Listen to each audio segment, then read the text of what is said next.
Piano practice can be fun too. Most people don't really want to learn to play the piano or practice the piano, they just want to play piano.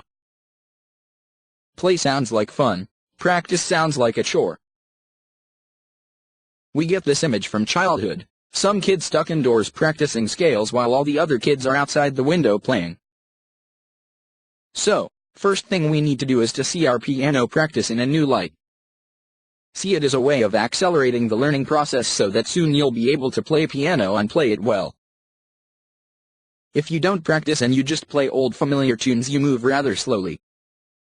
Yes, you'll get better at playing those old familiar tunes, but technically you won't be pushing yourself to greater heights. Proper, structured piano practice helps you stride forwards.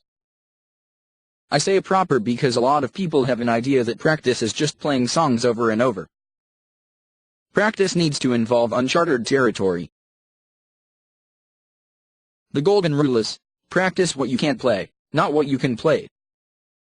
Join over 200,000 students worldwide and click the link below.